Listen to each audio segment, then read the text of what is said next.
Tak dinafikan beberapa tahun lepas pernah lah ada benda yang pelik-pelik berlaku. Dan Alhamdulillah dah pergi berubat semua dah okey.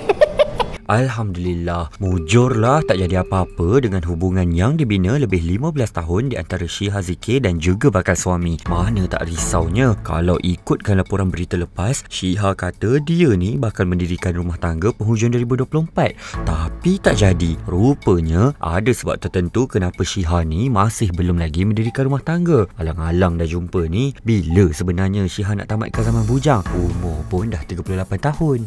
Okey, disebabkan Syiha dah pernah bagi kenyataan sebelum ni tentang bulan berapa, bila semua. So sekarang ni Syiha no comment. So senang dia macam ni lah. Bila sampai waktu Syiha akan wawarkan. Sebab Syiha pun bukannya Syiha nak fikir pasal Syiha, Syiha fikir pasal orang. Orang akan cakap macam, dia ni bila hari tu tengok cakap ni. Syiha trust timing yang tepat yang Allah dah ready kan. Syiha sangat percaya benda tu. Lambat cepat semua ada sebab dia. Tapi sebenarnya bukanlah ada something benda yang tak baik berlaku di antara perhubungan tu, Aisyah. Tak dinafikan beberapa tahun lepas pernah lah ada benda yang pelik-pelik berlaku yang secara drastik tiba-tiba. Dan Alhamdulillah dah pergi berubat semua dah okey. Dah okey balik.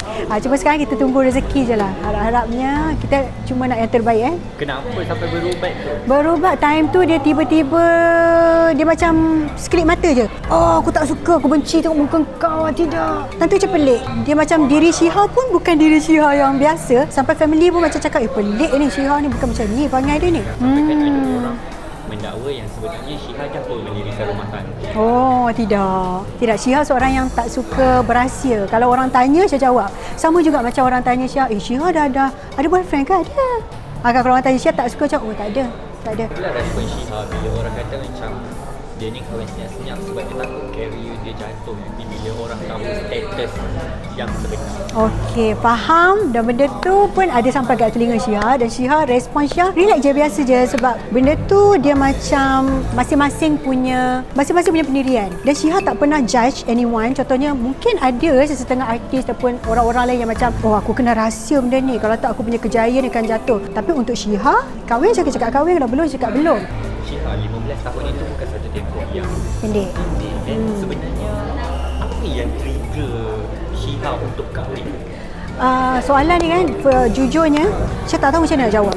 Sebab Syiha rasa kan mungkin orang yang tengah tengok video ni yang melalui benda yang sama dengan Syiha, diorang akan faham apa yang Syiha sampaikan. Tapi orang yang tak faham, yang tak lalui benda ni, diorang akan macam cakap, lah kahwin je lah, apa yang susah, apa yang ni sangat. Bila fikir-fikir balik kan, aturan kehidupan kita ni Tuhan dah atur tu dengan tepat. Masa timing tu semua tepat. Sebab tu kadang-kadang benda yang kita nak tak dapat. Kahwin siapa tak nak? Nak ni, kita kena buat cepat-cepat ni. Jom kita kena. Tapi perancangan sebelum ni, kalau orang tanya pasal soal kahwin, pasal perancangan kahwin, ada. Tapi kenapa benda tu tak sampai? Saya tak tahu nak explain macam mana. Sebab peraturan tu dia tong belum. Dah prepare tak jadi juga. Tak tahu. Dan saya percaya mungkin one day yang saya tak rancang, terus mudah je. Sebab waktu tu dah sampai.